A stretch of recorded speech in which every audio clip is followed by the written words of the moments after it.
வாழ்க வளமுடன் நண்பர்களே, ஹீலா லெஃப்டில் தமிழ் சேனலுக்கு உங்களை வரவேற்கிறேன். இன்றைக்கி நம்ம சேனலில் மூச்சு திணறல் மற்றும் பல பிரச்சனைகளை விரட்டி அடிக்கும் சித்திரத்தை எனும் அற்புத மூலிகையின் மருத்துவ பெண்களை பற்றி பார்ப்போம். மறக்காம நம்ம சேனலை சப்ஸ்கிரைப் பண்ணிக்கோங்க. எல்லாருக்கும் வீடியோ ஷேர் பண்ணுங்கள். வாங்க வீடியோக்குள்ளே போகலாம். அதிக மருத்துவ குணமுடைய சித்திரத்தை நம் பாரம்பரிய சித்த ஆயுர்வேத மருத்துவத்தில் பயன்படுத்தக்கூடிய மூலிகையாகும். சித்திரத்தை என பெயர் கொண்ட இது நாளடைவில் நம் பேச்சு வழக்கில் சித்திரத்தை என மருவியுள்ளது. சித்திரத்தை இந்தியாவில் வளரும் கிழங்கு வகைகள் இதுவும் ஒன்றாகும். மஞ்சள், இஞ்சியை போன்று இதுவும் கிழங்கு வகையை சார்ந்தது. அளவுக்கு அதிகமான காரத்தன்மை கொண்டது சித்திரத்தை. எனவே இதை மிக மிக சிறிய அளவில் மட்டுமே எப்பொழுதும் பயன்படுத்த வேண்டும். சித்திரத்தை நெடுங்காலமாக தமிழர்கள் உணவிலும் மருந்து பொருளாகவும் பயன்படுத்தி வருகின்றனர். அதிக மனம் தரக்கூடியதாகவும் பசியை தூண்ட உதவுகிறது. செரிமான பிரச்சனையில் தீர்க்கக்கூடியது இந்த சித்திரத்தை. மேலும் வாதம், கபம், பித்தம் என்ற மூன்று தோஷங்கள் சம்பந்தப்பட்ட நோய்களையும் தீர்க்கும் அற்புத மூலிகை இந்த சித்திரத்தை. சித்திரத்தை நுரையீரல் சம்பந்தப்பட்ட நோய்களை முற்றிலும் தீர்க்கக்கூடியது. சுவாசம் எளிதாக நடைபெற பெரிதும் உதவுகிறது இந்த சித்திரத்தை. கபத்தை வெளியேற்ற உதவுகிறது.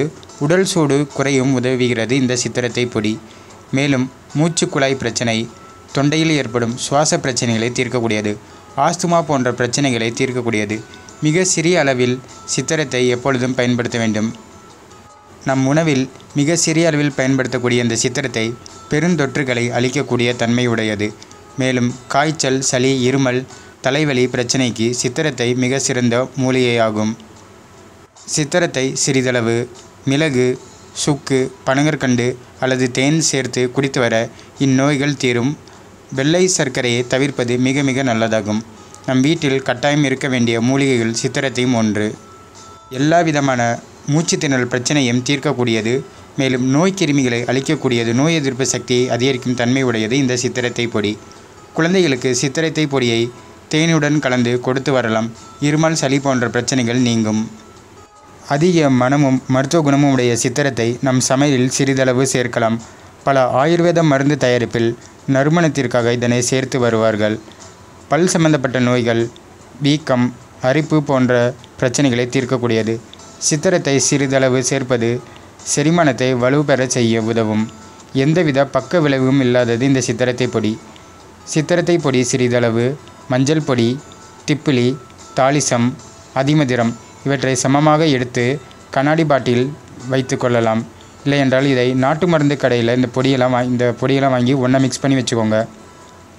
இதை நோய் வாய்ப்படுறப்ப கஷாயம் மாதிரி செஞ்சு குடிக்கலாம். வீட்டிலேயே நம்மளுக்கு ஏற்படுற நோய் தொற்றுக்களை நாமளே சரி செய்து கொள்ளலாம்.